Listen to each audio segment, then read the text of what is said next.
This one drops like Thor's hammer. You took a year off and got your shit together, huh? This is big, bro. This record is big. Thor's hammer.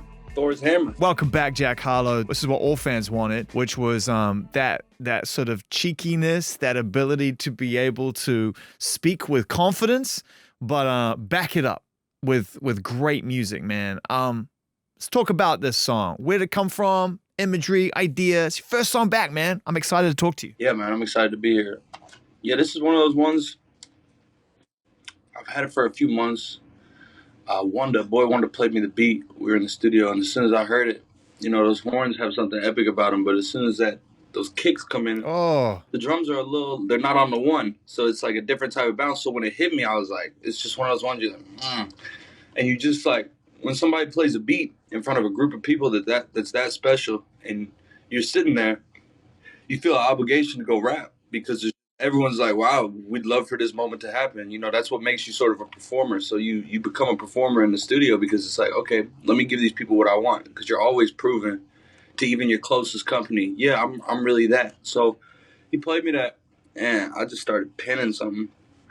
And I went in the booth, and I just laid a verse. And I remember I went back to Atlanta a little while later, and I played Don Cannon a bunch of my music just to show him where I was at. And I was playing stuff, and then at the very end, I played him this verse that was on Nail Tech. He's like, yo, what is that?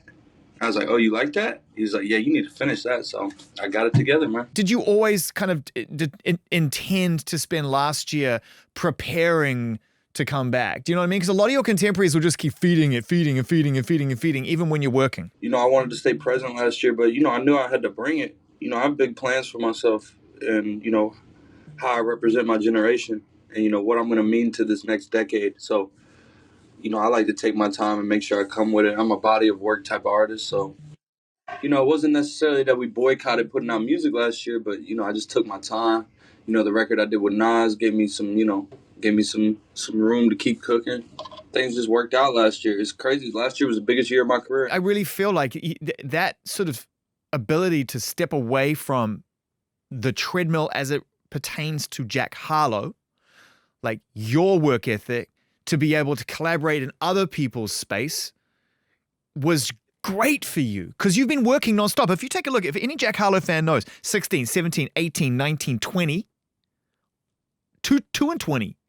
So you're always releasing. So it must have just felt good to just be able to get that space. I'm focused right now, and I think taking time off makes them miss you a little bit.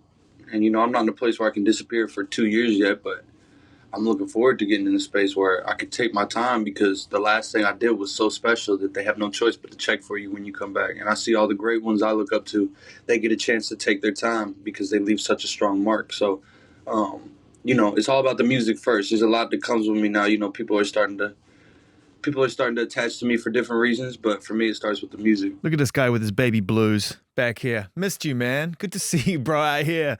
You got light. You got light in your eyes, and the simple reason for that, apart from obviously achieving goals and reaching, the manifestations you set for yourself, is you got clean, you got focused. Looking back on that decision now, how important has that decision been toward helping you become the artist you are now, being able to walk away from those distractions that really are a byproduct of being young and hungry? I never had a problem, but I just got to a point where I just wanted to see what it was like. I didn't have any issue, but I just wanted to see what it was like. Yo, if I don't drink at all, what could it do for me? And so I went from, drinking a few times a week, and you travel so much, and as an artist, you just end up getting handed drinks. You know what I'm saying? It's just in front of you. It's in the studio. You have dinner after dinner. It's just stuff. So I just said, moderation's a struggle for me. I figured the best thing I could do is just, cut dry, just dead it. And so I deaded it, and it's, one of the greatest decisions I've ever made. I'm more focused than ever.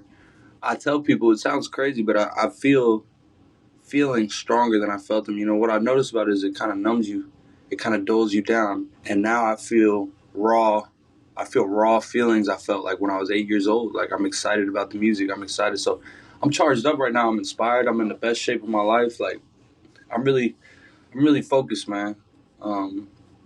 Yeah, I'm a well-oiled machine right now. I want to talk about lifestyle with Jack Harlow right now. You know, we've gotten to the edge of that subject. I want to get inside it just a little bit because, to your point, when you're in that cycle of travel and tour and creativity, the lifestyle tends to revolve around the things you get handed, the celebrations, the reason to celebrate in the moment, to be lauded, to be told you're great, have a drink, celebrate, cheers. You know what I mean? And you forget that the work is actually what's going to bring more experience. So you've taken a lot of those things away. And what have you replaced them with? Like, what's a great day for you? I'll be honest, I get kind of insecure about these questions because I don't have a lot of hobbies. Like, I'll meet somebody, or I'll have a friend, or I'll meet a girl, and she's like, "Yo, what do you like to do outside of music?" And I know those things exist, but I'm so locked in right now. Every day I'm in the studio, often for 10 to 12 hours a day, trying to put this together. And I think everybody will understand once I give them this new work. I feel like I haven't had a chance to lay on the world just how passionate and how studious I am, and just how capable I am. So I think my new music will let people know just how locked in I am. And I know that ain't really what your question was about, but to be honest, I'm not going to play putt-putt. Like, there's not much like extra. And I think when I finish this album, it'll be time for some of that. I think it'll be refreshing for me to get into some of that. But right now, I'm in total work mode, man. That's a great answer. So with that in mind, when you think about that's what they all say as a body of work, and the general theme of this conversation is that, there's a significant step forward that you're ready to make for yourself and in terms of inspiring others, and you recognize the power of the platform and the opportunity that you have at your fingertips. So that's the work ethic you're putting into it. So looking back on that album that came out and afforded you this opportunity, what is your reflection on that record? How do you feel about that's what they all say? I mean, I think it's wonderful. I think one of the greatest things that we did with it was the sequencing. But there's a lot of music on there that aged well, and it's going to continue to age well, I can tell. But there's a few songs that I wouldn't call blemishes, but that I would do differently, that I wouldn't include on this new one. But one thing's for sure, and I have nothing but love for that project, but I've been able to consistently say this my whole career. My new is killing. That's what they all say. One of the things I really like is that you're now taking your success and you're starting to translate that into goodwill, and you're starting to provide opportunities for others from the opportunities that you've gained for yourself. Yeah. The work you did with American Red Cross. You come from a unique part of the United States of America, and as artists go, you're one of the most notable success stories to come from that space. How much focus can you put on kind of giving back at this point when you're so deep into your album? And is that a long-term strategy for you to continue to kind of build an infrastructure to help others? Yeah, well, I come from a city where our biggest icon is Muhammad Ali. And you kind of look at what he left, and outside of his athletic accomplishments, he stood for something. And you kind of look at that as a model, and you think to yourself, okay, well, what am I going to leave behind? Because if it's just, oh, he was dope at rapping, and oh, he was a fun interview, that's not enough. And so as I get older, it just becomes more and more clear to me that, the real gift is being able to give back, is being able to do things for my city. So, it's a huge part of my plans for the future. It's huge. I'm going to continue to focus on the music and everything too, but, they can go hand in hand, and it's something I'm going to be focused on and figuring out how to get better and better at, and just especially for my city. Nail tech. I mean, this is what we wanted. More than what we were could have expected in a way, and we will have very high expectations, but this one's such a crusher. I'm glad you like it, seriously, because you never know. Before you give something to the world, every opinion you get before that point matters. But before it's out and you don't know what the verdict's going to be, hearing something, especially from Zane Lowe, that he likes it means a lot, and I'm serious, so thank you. Appreciate it. Look, it's got magic dust all over it, and you recognize that, which is why you put magic on it. Like, you knew you had something in your hands. Those are those moments. I'm not going to get too far ahead of myself here because I want to respect the process, and right now you're deep in that process, so results are yet to be heard or talked about.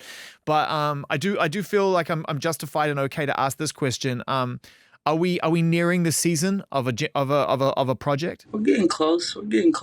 I got to take my time and make sure everything's right. But this is going to be the start of something. Nail Tech is definitely going to be the start of something. That's the start. That's the starting point. That's all we can ask, man. Is it's the start of a new era.